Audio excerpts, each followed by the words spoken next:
Como vocês estão? Paz e bem. Hoje quero comentar mais um capítulo desse livro, O Prazer de Ler, da Heloísa Seixas, em que ela vai comentar as obras-primas que poucos leram. Inclusive, ela organiza 4 volumes com esse título, que são artigos que saíam na antiga revista Manchete sobre obras importantes da literatura. Tem cada artigo interessantíssimo, como, por exemplo, do Otto Maria Carpo e outros grandes pensadores brasileiros. Antes de iniciar, eu gostaria que vocês curtissem o vídeo, comentassem e compartilhassem. Obrigado. Ela diz: li menos clássicos do que deveria quando jovem. Eu acho que isso acontece com vários leitores aí do Brasil, né?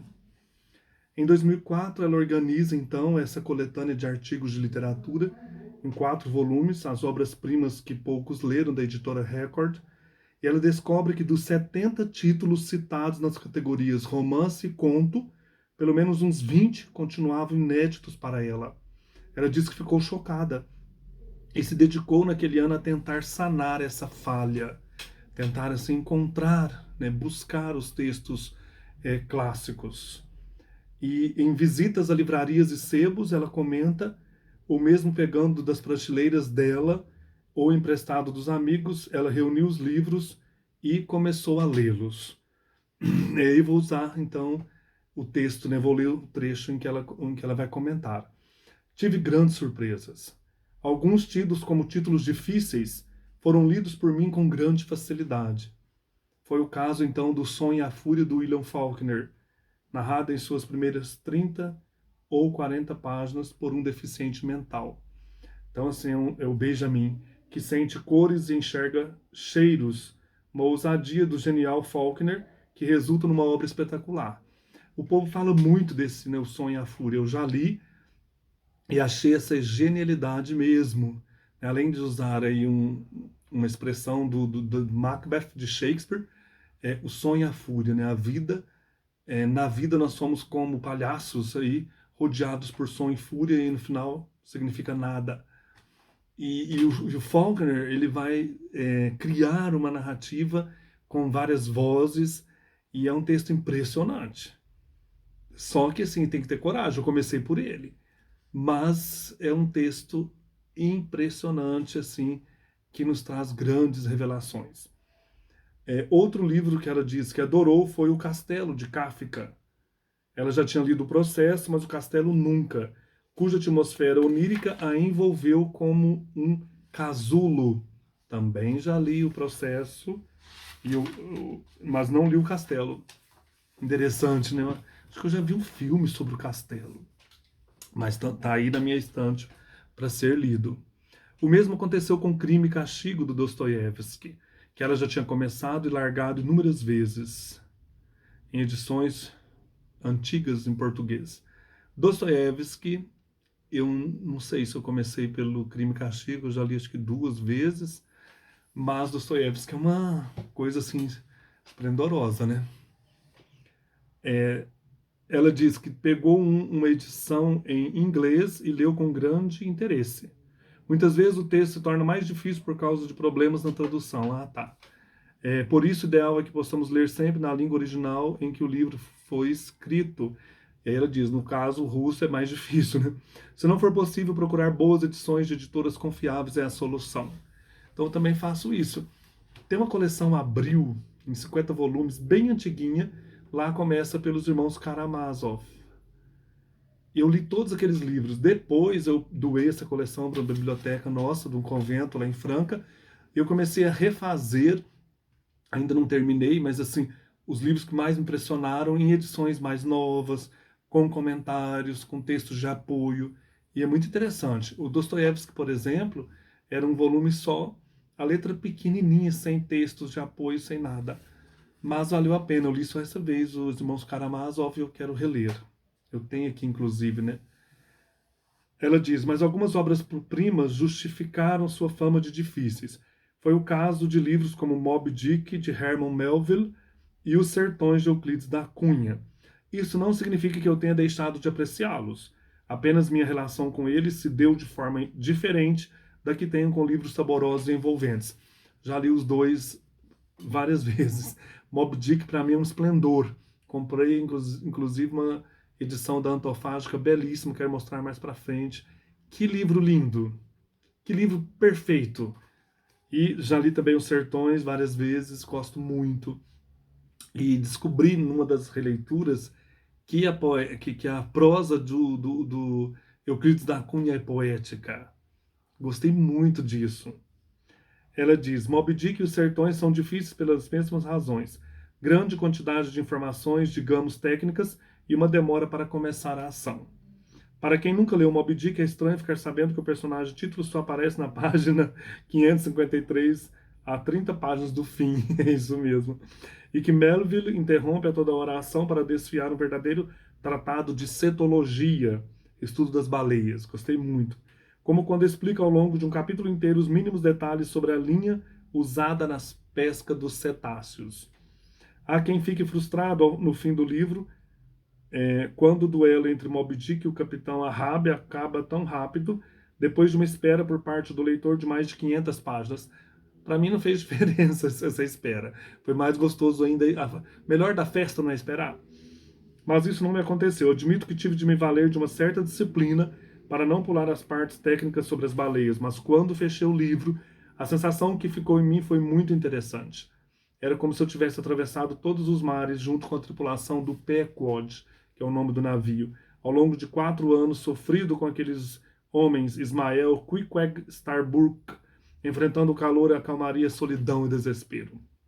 Talvez, no caso de Moby Dick, a aridez do livro sirva afinal para nos transportar para dentro da história. E esse não é o maior mérito da literatura?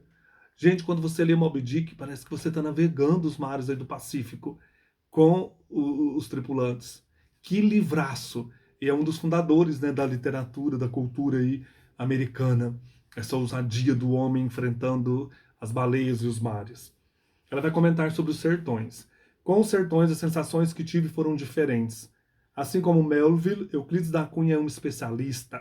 Se o primeiro sabia tudo de baleia, o segundo entendia como ninguém de geologia, geografia, antropologia. Por isso, as primeiras 100 páginas ou mais do livro são dedicadas a descrever em minúcias a região dos sertões, sua topografia, seu solo, seus habitantes, o cenário onde se dará a batalha final entre os homens de Antônio Conselheiro e os soldados do exército. Então, o livro Os Sertões tem toda uma preparação para a ação, que é a terceira parte. A primeira parte fala sobre a terra, a geografia do sertão. A segunda parte sobre o sertanejo, o homem. E a terceira sobre a luta. Muitos começam pela luta, porque vai fixar aí esse combate, né, entre os exércitos e os homens de Antônio Conselheiro lá em Canudos. Mas eu fiz a leitura normal todas as vezes, gostei muito, muito, muito. Então, assim, Os Sertões seria uma epopeia nossa, né? Como eu já falei aí do Grande Sertão Veredas. A erudição de Euclides da Cunha impressiona, a riqueza de seu vocabulário mais ainda. Isso não torna a leitura do início do livro mais fácil, ao contrário. Mas, no caso dela, da autora, essa erudição ajudou a estabelecer uma relação lúdica com os sertões. A Heloísa Seixas decidiu, então, sublinhar todas as palavras cujo significado ela desconhecia. Termos como gnacegraníticas, grés, veeiros, albardões, arqueanas, cômoros, rechãs, fraguedos, diáclase, uronianos, dédalos. Ela diz: meu livro ficou todo marcado. Eu fiz uma coisa diferente. Eu fui pesquisar no Google o nome das plantas que vão surgir, de pássaros, de animais do sertão. E aí eu li o trecho e ia lá para o Google, colocava a imagem, foi muito legal. Foi um truque, aqui ela diz, uma brincadeira para vencer páginas mais áridas. Com a ajuda dele fui seguindo na leitura. E então, num dado momento, começa a luta, aí sim Euclides da Cunha dá uma aula de literatura.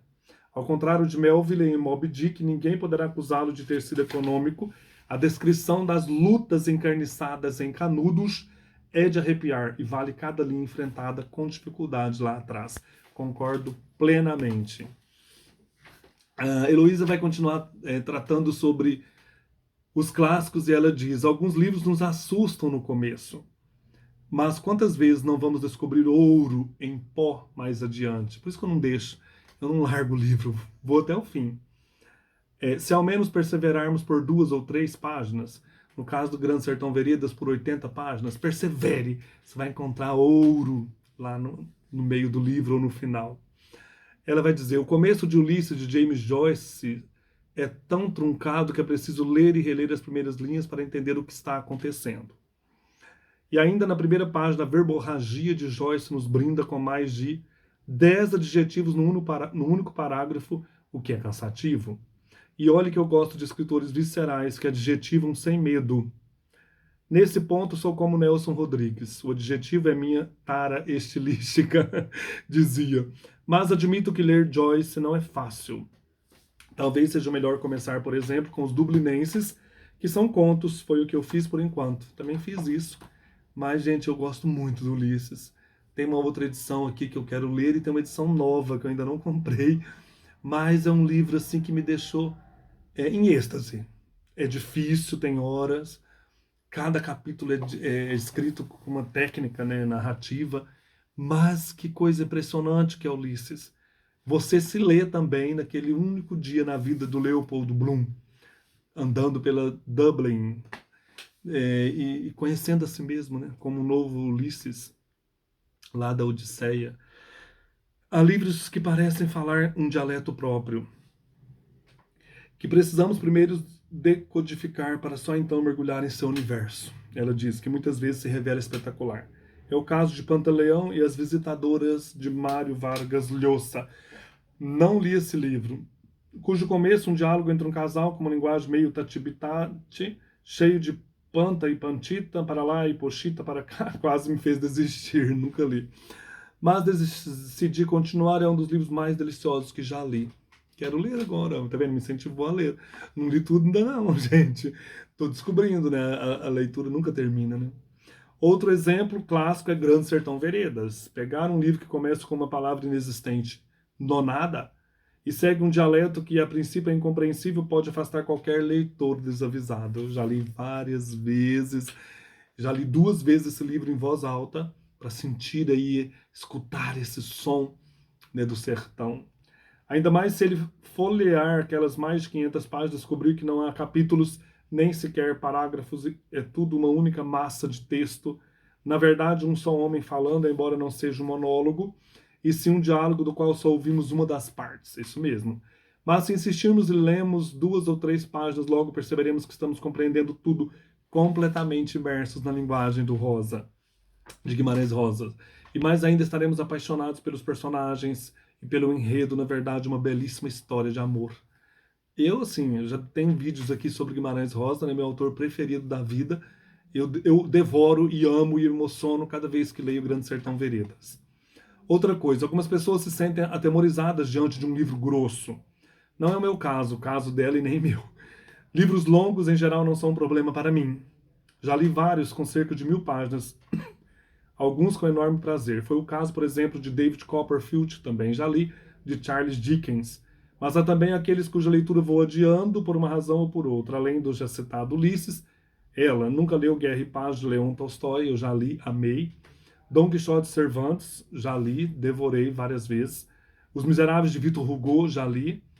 A respeito deste último, ela diz, aliás, há uma curiosidade, ele contém uma das frases mais longas da literatura. 823 palavras. Mas não é isso que vai me impedir de lê-lo um dia. Livraço, Victor Hugo é maravilhoso. Eu amo tudo que Hugo escreveu. Acho reconfortante saber que eles todos estão lá na estante me esperando. Eu tenho muitos aqui, que eu não li ainda, né? Já comprando. Esse ano eu quero fazer um propósito de só comprar aquilo que eu estou esperando mesmo, como Eugenie Onegin, do Pushkin, vai sair esse ano completo. Eu tinha uma edição só em um único volume, da Atelier, passei para frente, porque fiquei esperando, não sai o outro, mas vai sair esse ano e ó, maravilhoso. Porque mesmo quando são difíceis, os livros clássicos sempre nos ensinam coisas, e são a seu modo inesquecíveis. Gosto muito desse livrinho, indico para quem quer começar a entender o processo de leitura, o prazer de ler. É um livro saboroso. Você aprende sobre leitura e sobre si mesmo lendo um livro. e já exercendo o ato de leitura. Um abraço, até mais.